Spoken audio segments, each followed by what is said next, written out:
battlefields of the future will be more dangerous than ever. In the 21st century, there will be threats to our freedom and security like never before. But will we be ready? Battles will be fought on land and sea, but they will not be won without supremacy in the air.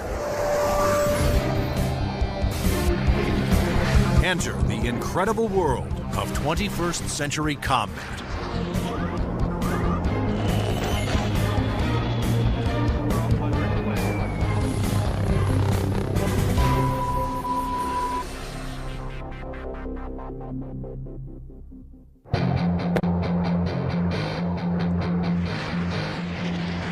Air power is the dominant strategic force. It's air power that lets you influence events and respond to events quickly. It's air power that lets you fight a war without putting hundreds of thousands of people on the ground. To date, Air Force F-15s have won more than 150 dogfights against enemy fighters without a single loss. And the Navy F-18 Hornet is widely recognized as the world's best carrier-based fighter bomber. But in the future, neither the F-15 nor the F-18 will be able to survive against deadly enemy anti-aircraft missiles.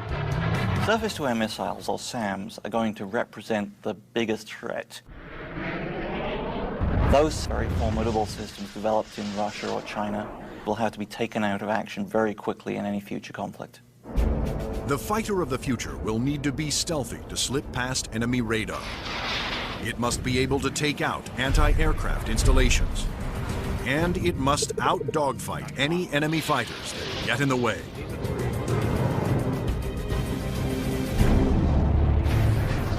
That future fighter is already here. The F-22 Raptor, the air dominance fighter of the 21st century.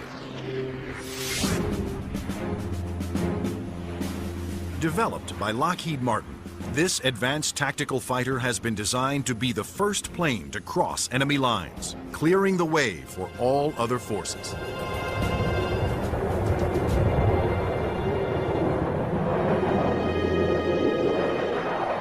The F-22 is both an air-to-air fighter and an air-to-surface fighter, so it can drop precision weapons. That means it'll be able to go in early in a conflict, knock out all the air defenses that an enemy has, and also take out certain ground targets. And open the door for all the U.S. forces, whether they're ground vehicles or other aircraft, to come in and continue the fight. The development of the F-22 Raptor first began in 1985, when the Air Force requested proposals for an advanced tactical fighter jet to replace the F-15 air superiority fighter. Military planners feared that the F-15 would not be able to counter new air and ground threats on the horizon. The result was the creation of the F-22. The capability of the aircraft is a quantum leap above what exists right now, and it's going to take air power and revolutionize it into a whole new world. In the battles of the future, stealth will be critical for all new fighters to avoid being seen by enemy radar. Non-stealthy aircraft just will not survive in the air battles of tomorrow. Stealth technology was created to counter advances in radar. Radar works by sending out radio waves and measuring the amount reflected back to determine the distance, speed, and course of an object. But stealth aircraft are designed with surfaces that deflect radio waves away, making them nearly invisible to radar. The world's first stealth production aircraft was the F-117 Nighthawk. The reason that airplane is faceted is a limitation of the computer technology at the time. It's easier to model a finite number of flat surfaces than it is a bunch of curved surfaces. And while the aircraft was a breakthrough at the time, the facets limited the plane aerodynamically. But now, thanks to more powerful computers, engineers can design aircraft that do not have to sacrifice aerodynamics for stealth. The F/A-22's aerodynamic slickness allows it to have the lowest drag of almost any aircraft ever produced.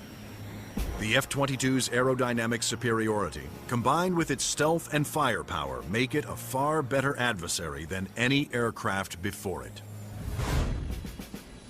The F-15, which the F-22 will replace, has been a very successful fighter, but it is not stealthy.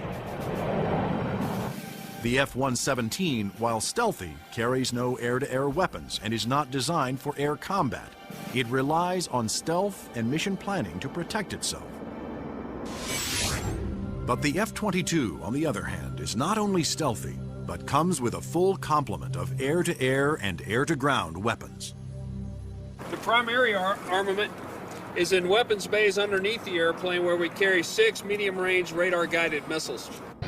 By carrying the weapons internally, it preserves the stealthy shape of the plane. For closer infighting, the F-22 has short-range missiles and guns. Behind these two doors right here is the side weapons bay. This is where we carry a heat-seeking missile.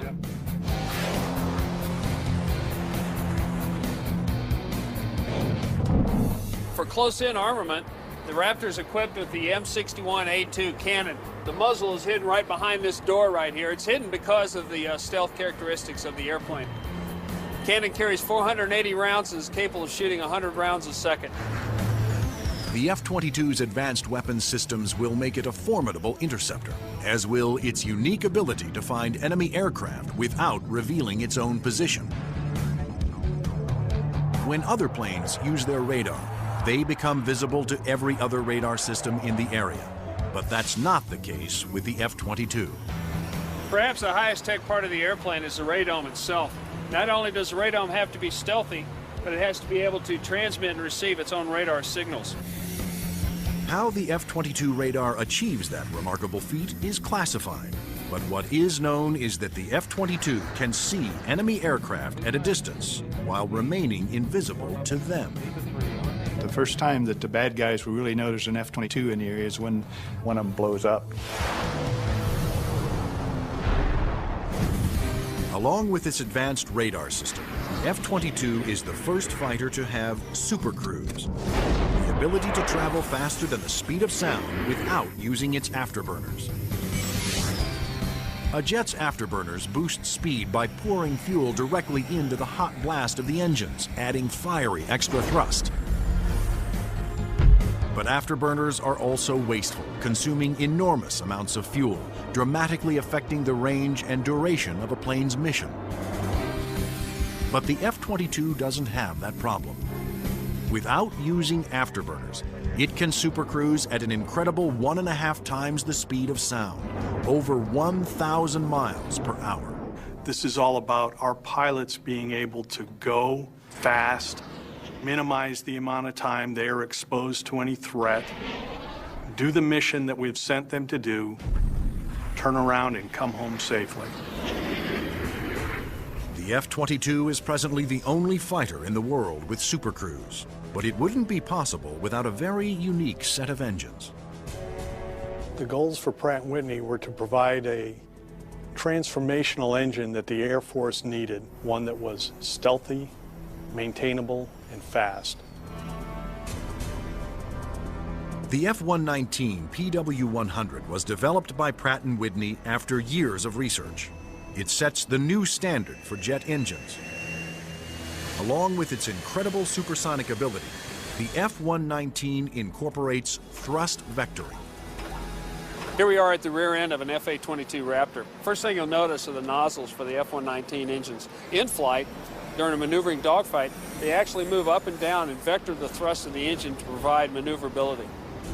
It helps us turn inside any foe, maneuver at low or high speeds to outmaneuver another airplane or potentially an enemy weapon that's headed towards us.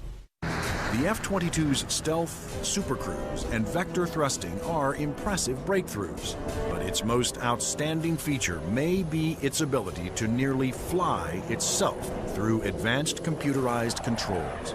It relieves the pilot of all the duties, gives the pilot total freedom to just look out engaged in the combat scenario. In addition to monitoring its own performance, the F-22 constantly gathers data on other aircraft in the combat area and presents the most important information to the pilot. We're going to have information passed to us from either unmanned vehicles or from off-board sensors so that we can integrate data and use that information for targeting. And it's the way that we are driving our forces in warfare. We are much more integrated with both other services and with other platforms, and the F-22 fits right into that concept. The F-22 Raptor's total package of avionics, stealth, supercruise, and thrust vectoring make it the most technologically advanced fighter today. I've never been in an airplane that accelerates as fast, that's as agile, the ability to turn very sharply, and it just brings a great combination of the speed, the stealth, and the avionics to the fight that nobody else is going to be able to touch. But there will be future competitors, like the Russian Sukhoi 37, which features thrust vectoring and a radical forward swept-wing design. And the fifth-generation MiG, the 1.22, which some have nicknamed the F-22ski. The Russians are still very active aircraft developers. They've got a variety of technologies that they're continuing to improve upon and that can be made available to our future enemies. And so that's why we have to stay on top of the technology that we are developing and make sure that it is able to take out anything that other countries develop. When you look at the adoption by China of the Su-27 and the fact that it'll probably be modernized and improved, that brings up the need for more advanced fighter aircraft in the US. And that's one of the main reasons, I think, why the Air Force is so insistent on the need to have the F-22. In addition to Russia, other U.S. allies are producing advanced interceptors for export that are superior to the F-15, such as Sweden's JAS-39 Gripen and France's new Rafale. Germany, Italy, and the UK have joined forces to create a Eurofighter, the Typhoon. If these planes fall into unfriendly hands, the U.S. Air Force will need the F-22 to maintain their advantage. We're always going to go into war wanting to have that air dominance, and the F-22 is going to be the big boy on the block that can help us to do that. In future combat, the F-22 is to be joined by another stealthy aircraft, the F-35 Joint Strike Fighter, the ground attack bomber of the future. Designed for the U.S. Air Force, Navy, Marines, and Britain's Royal Navy, the question is, will it work for every user?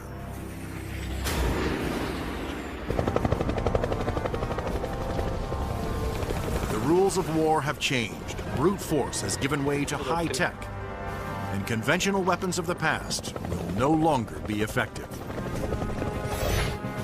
In future battles, the F-22 will be the first fighter to cross enemy lines, surgically removing air and ground targets. Next in, the F-35 Joint Strike Fighter, the attack bomber of the future. It will assume the air-to-ground attack role for the U.S. military. The F-35 can carry heavy weapons externally for maximum effect. But when a smaller payload is carried internally, it is nearly as stealthy as the vaunted F-117 Nighthawk. It has a significant amount of stealth capability to allow it to be used early on in a campaign, and it has a significant amount of weapons carrying and payload capability to be used at the later stages of campaign. The threat to the airplanes may not be as significant and require less stealth. The development of the F-35 was driven by the Armed Forces' desire to save costs by creating a ground attack bomber that would meet the needs of the Air Force, Navy, Marines, and Britain's Royal Navy. Airplanes are becoming very expensive these days, and we had to do something to get the cost of these airplanes back down to a reasonable level. The F-35 is expected to cost about $40 million, one-third the cost of an F-22 Raptor.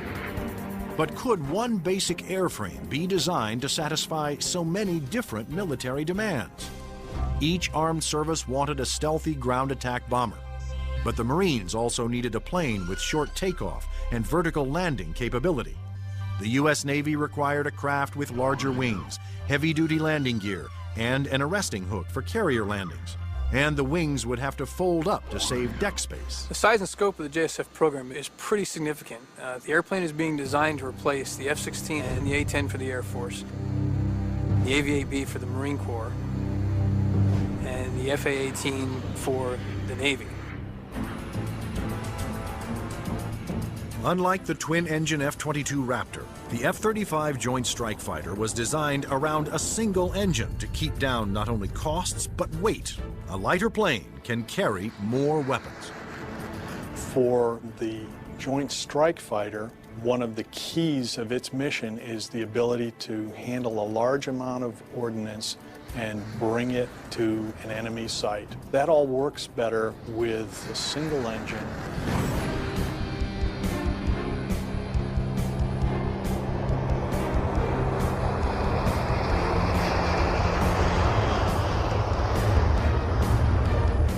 The Air Force version of the Joint Strike Fighter, the F-35A, made its first flight attempt on October 24, 2000. Tom Morgenfeld, who had been a test pilot for the F-22 Raptor, was at the controls. Well, a million things are going through your mind. Your eyes are everywhere, you're listening, you're watching. Your senses are tuned to an incredible level because you're sensing and feeling the airplane for the very first time. It flies wonderfully. It's definitely a pilot's airplane. The Air Force testing went smoothly. Next, a Navy version was built with heavy-duty landing gear and wider wings for the slow speeds needed to land on carriers. Navy test pilots flew touch and goes, demonstrating the F-35's ability to land within the space of a carrier's flight deck. But the most difficult challenge still lay ahead for the F-35 program. The Marine Corps needed a version that could perform short takeoffs and vertical landings, STOVL for short. The STOVL capability is extremely important to the Marine Corps because the airplane can go just about anywhere that the rest of the forces can go. It's not limited to needing a large runway. It doesn't need a really big ship to operate off of. Engineers at Lockheed Martin, the designers of the F-35 Joint Strike Fighter, took a hard look at the AV-8B Harrier, the STOVL fighter that the new aircraft would have to improve upon. The Harrier is a great airplane if you look at the fact that it's basically 1960s technology. It's achieving all those wondrous STOVL flight sort of maneuvers without the aid of a lot of computers. The Harrier's ability to take off, hover, and land vertically is achieved by vectored thrust. The powerful force of its jet engine is directed downwards through 4 nozzles that can pivot 90 degrees. I was brought in because I am a Harrier pilot with almost 1,600 hours in that airplane.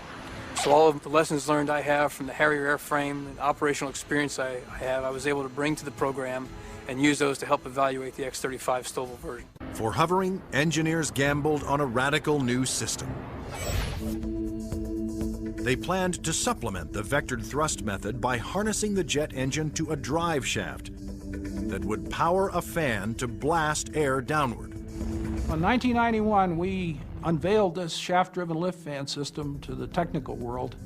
Some actually said, "You gotta be kidding me. Are you guys serious?" The lift fan required doors to open behind the pilot on the top and bottom of the plane to draw in more air. The fan would blast air down midship, while the jet nozzle in back swiveled, blowing its powerful exhaust down to create a balanced lift force. The shaft-driven lift fan system allows you to harness a lot more energy out of what the engine is producing. But harnessing a jet engine to a drive shaft proved to be extremely difficult. The mechanical energy we were dealing with in the shaft-driven lift fan system was very large. We had 28,000 horsepower being transmitted from the drive shaft from the main engine to the lift fan. And that's similar to the power going through a U.S. naval destroyer. The lift fan's ability to blend large amounts of cool air with the hot jet exhaust provided another important benefit. One of the things we learned in JSF was to combine the jet exhaust to get a lower combined temperature than the Harrier. This allowed us to avoid some of the problems with concrete where the concrete would actually burst and explode under the high temperature and high jet exhaust from the Harrier. At the Lockheed Martin test facility in Palmdale, California, the revolutionary lift fan system was put to the ultimate test, in the air. If the lift fan failed during hover, the plane would crash.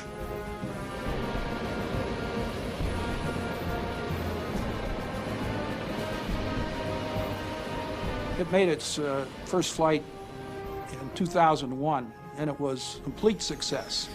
And at that time, I didn't hear any more from the people who had been saying for years, this thing will never work. It worked. Now, all three versions of the F-35 for the Air Force, Navy, and Marines are being developed and further tested for mass production. The United States, Britain, and their allies are expected to order more than 4,000 Joint Strike Fighters, which will replace most American-built fighter bombers in use today. The handling qualities and performance are stunning. It really is a pilot's airplane. It sort of makes you feel like a little boy. You want to take it home and tuck it under the pillow with you at night. It's just a pilot's airplane. In future air conflicts, the F-22s will be used to establish air dominance. Then waves of stealthy F-35 Joint Strike Fighters will use their superior weapons-carrying abilities to attack other major ground targets. The Joint Strike Fighter is going to be the backbone airplane for hauling freight. It is going to be the muscle part of sustained forces. Commanders can also alter an F-35's mission in the air as situations change during the battle. There are a variety of ways for the F-35 to bring in information from external platforms, other airplanes flying around the battlefield, satellite-based assets, ground-based assets. All that information can be presented to the pilot in the cockpit and allow him to be more of a tactician and manage the tactics of the game that day instead of worrying about the nuances of flying the airplane. The pilot's job will be to supervise the process of identifying the target and then to give consent for weapons release.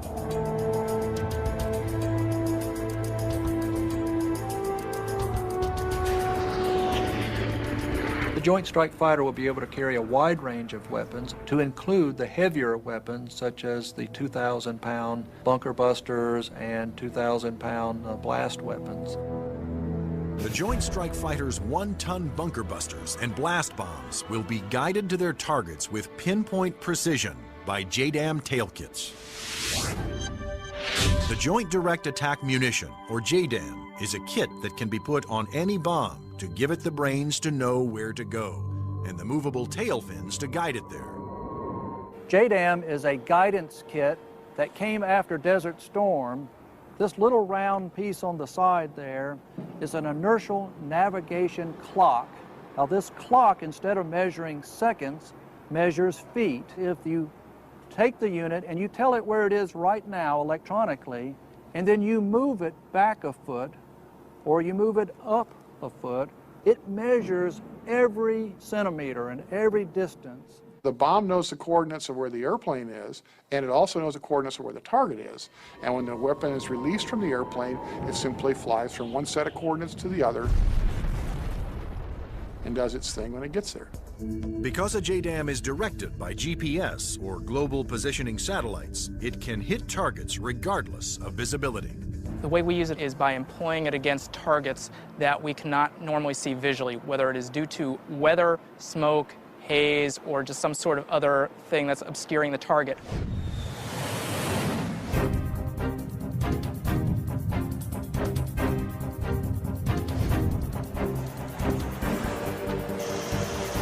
As a JDAM falls, its inertial clock keeps track of its position and signals the tail to make course corrections, directing it to the target.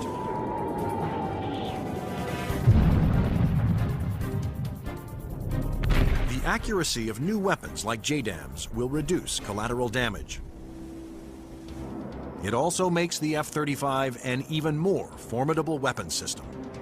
The new weapons such as JDAM really reduce the need for the number of sorties, and that reduces our risk because we're not exposed to enemy threats as often. The F-35's combination of advanced weapons, avionics, and stealth will help it ensure its success over the battlefields of the future. U.S. military planners wondered if these same features could be utilized in a helicopter. They wanted a stealth helicopter. But could it be done?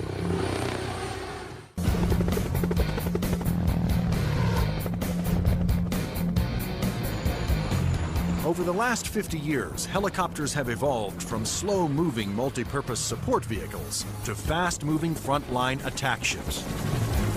But in the high-tech wars of the future, speed alone is not enough. Information is the key. There's three elements that are critical to warfare. The ability for you to know more than the enemy, the ability to maneuver quickly around an enemy and gather more information about them, and the ability to provide precision firepower at the enemy. In future conflicts, after the F-22 Raptors and the F-35 Joint Strike Fighters have cleared the way, surveillance and attack helicopters will support ground troops as they move in to secure the area. We like to be down low where the action is, and we like to be down low where the threat can't see us. But at such low altitudes, helicopters are vulnerable to a wide assortment of ground-to-air weapons.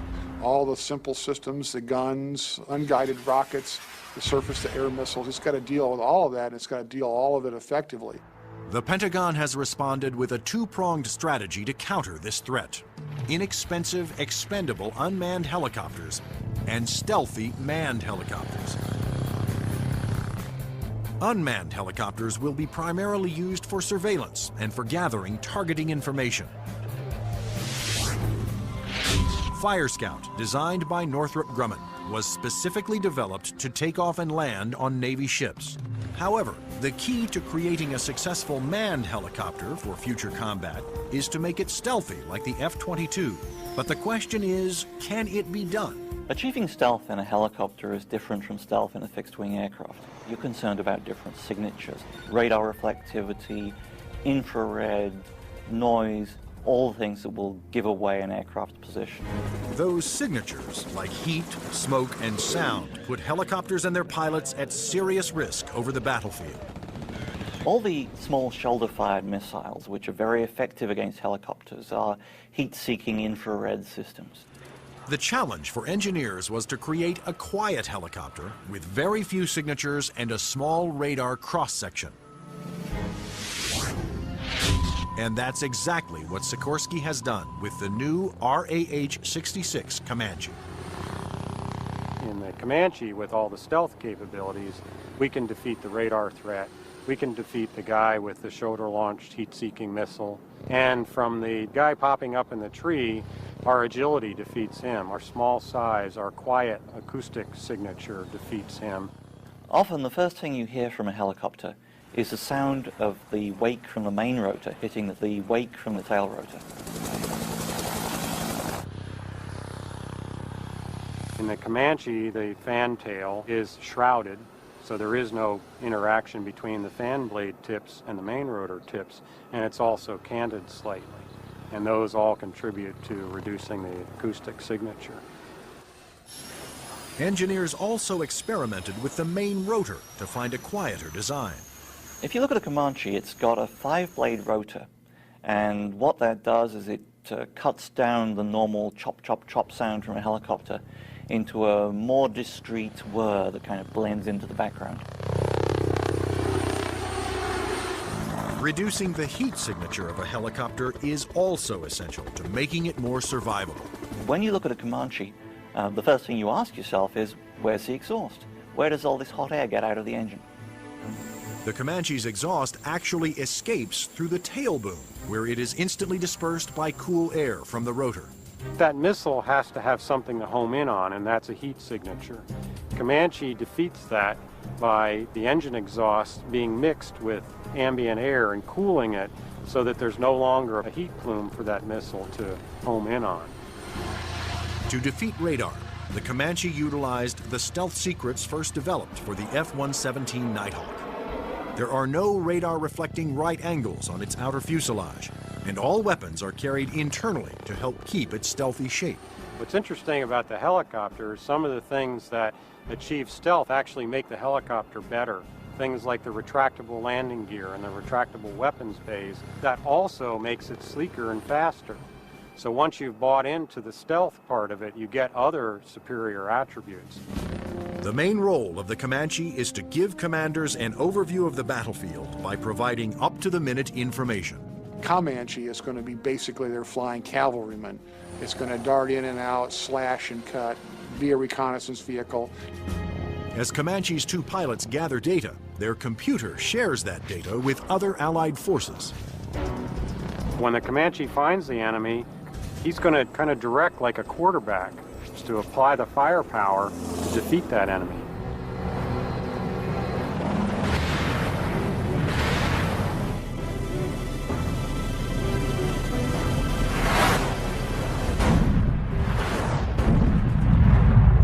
Engineering advances have also made the Comanche one of the easiest and most forgiving helicopters to fly. One thing that Comanche brings that other previous generation helicopters can't bring to the table is the pilot can maneuver the Comanche in virtually any axis without fear of exceeding any limits. Although it will be used primarily for reconnaissance, the Comanche will also be armed for self-defense. The Comanche is capable of carrying a wide array of weapons, all the way from guided missiles using a laser guidance system, heat-seeking missiles, which would be more of an air-to-air weapon, or unguided rockets, and also the latest Hellfire is pretty much a fire and forget. In addition, Comanche's pilots can ask Allied aircraft to fire missiles their way, and can then take over and guide those missiles to their targets.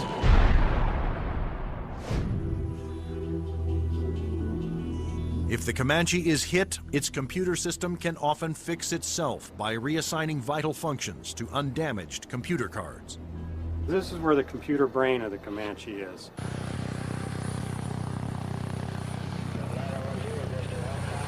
In support of its reconnaissance mission, Comanche can control as many as 5 unmanned aircraft. When the Comanche may be employed, it may have little vehicles that it launches out, so it has its own little eyes over the hill so it can see what's going on without putting itself at risk. In addition to launching its own unmanned air vehicles, Comanches may be aided on the battlefield by swarms of LOCAS, small intelligent missiles with their own computer brains. It's about 31 inches long, weighs a little over 100 pounds, carries a single warhead, has a laser radar. In other words, it has a scanning laser beam that generates pictures. The LOCAS also communicate with each other and cooperate in searches and attacks.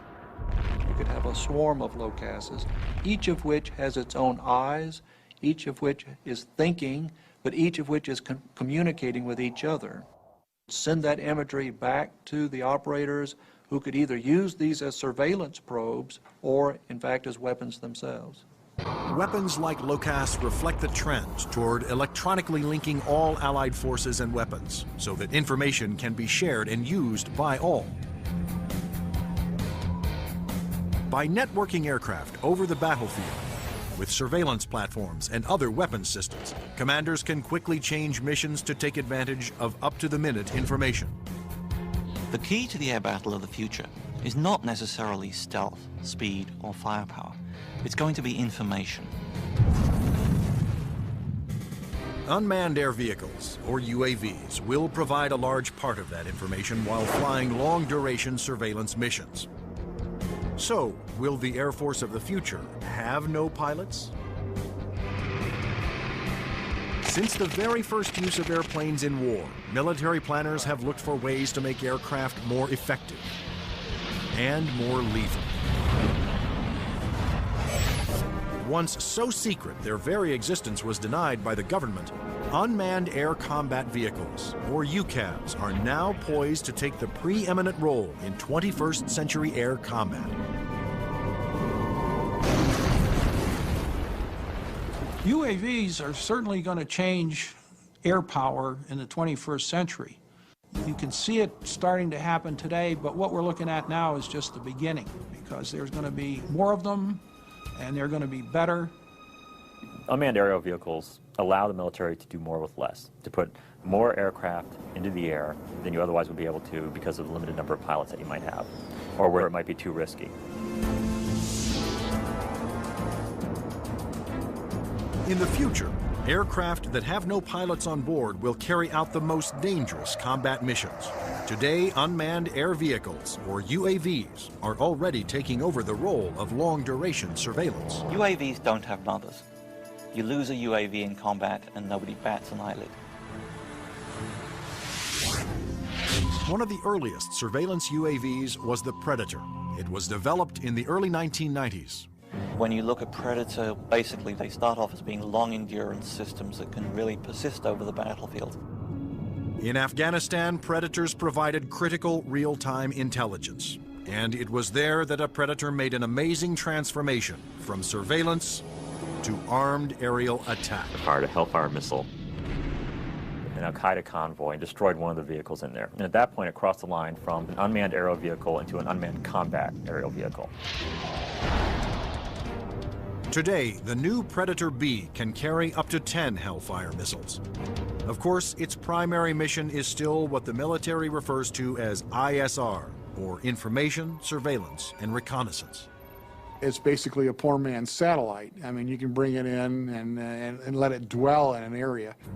UAVs transmit important visual information to battlefield commanders via satellite or other data links. Once targets had been located, identified, and cataloged, these could be disseminated to other weapons or weapon systems. Reconnaissance UAVs have multiple ways of conducting surveillance. On clear days, they use specially stabilized optical lenses that can zoom to high magnification. At night, they use infrared, and under adverse conditions, they use synthetic aperture radar to pierce the thickest clouds, sandstorms, or oil field smoke. When the radar is reflected back, it can also be used to create a 3D image of objects. If the enemy chooses to use countermeasures or decoys or deception techniques, having to beat 3 systems is a lot harder than 1. The success of the Predator paved the way for the development of an even more advanced high-altitude jet-powered UAV by Northrop Grumman. It's called the Global Hawk, but unlike the Predator, it was designed to take off, fly its pre-programmed mission, and land all on its own, thanks to the GPS, or Global Positioning Satellite System. The Global Hawk is basically a much larger version of the Predator. It has higher altitude capabilities, increased payload. It can carry a lot more sensors, a lot more communication devices, and it can loiter over a battlefield for up to 35 hours. The Global Hawk can stay aloft for a day or more, providing constant near real-time video surveillance over an area the size of Illinois. Predator and Global Hawk give us an up-close view, which is something you can't get from a national asset, which would be a satellite type of thing. Though still in development, the Global Hawk had a dramatic impact during Operation Iraqi Freedom. A single prototype provided information to Allied forces on 55% of all time-sensitive targets, including mobile Scud missile launchers.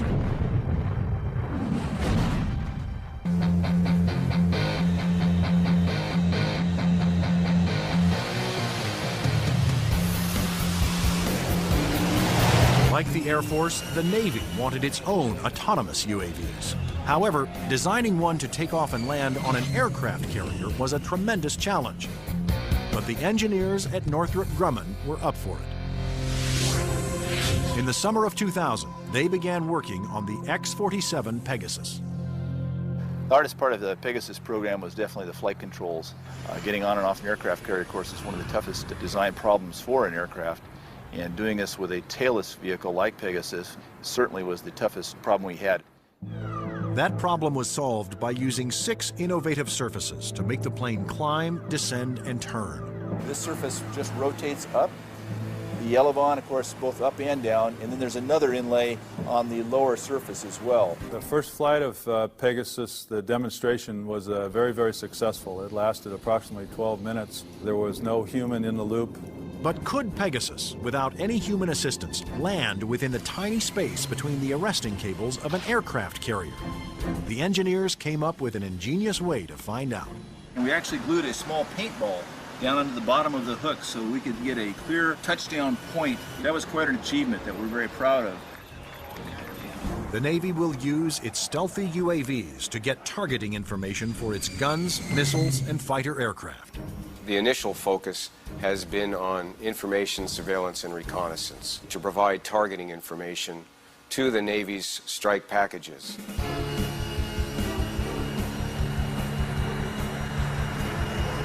But many future UAVs, such as Boeing's X-45 unmanned bomber, will be heavily armed. Although flying pre-programmed missions, armed UAVs will still need human permission to fire. It has to know where friendly forces are on the ground, where civilians might be, where collateral damage, i.e. hitting a church or a mosque, might be an issue. So there is an element that we always retain where the human in the loop is important. You can have a weapon that's doing its own surveillance and has its own ability to engage a target. And that gives you a level of dominance that we're just emerging on right now. In the not-so-distant future, there will be even more radical aircraft and airborne weapons systems. Everything from electromagnetic pulse weapons to powerful airborne lasers to hypersonic aircraft that can fly to anywhere in the world in 2 hours or less. But how soon will these high-tech secrets become a reality?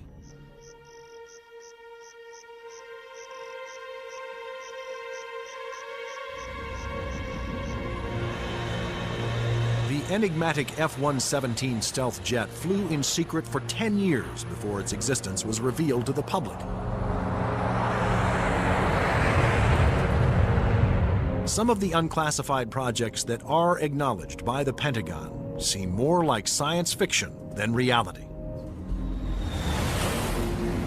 The military is designing a weapon system designed to neutralize an enemy encampment or factory without destroying it and scattering nuclear, biological, or chemical materials. Electromagnetic pulse, or EMP weapons, will blast a highly concentrated magnetic field towards its target, overloading and destroying any electrical components. The small electromagnetic pulse weapons offer some pretty startling capabilities. You can essentially completely destroy an enemy's electronic infrastructure in a very precise way. You can fly over a small facility, only a couple of acres, fire it, and suddenly none of their computers work, none of their weapons work, none of their electronics at all will work. Researchers are also experimenting with an airborne chemical laser. An entire aircraft has been turned into a chemical energy plant that points that laser at a target and burns through missiles. This aircraft will fly at higher altitudes and will primarily be used for Scuds or for ballistic targets that would be fired from one country to another.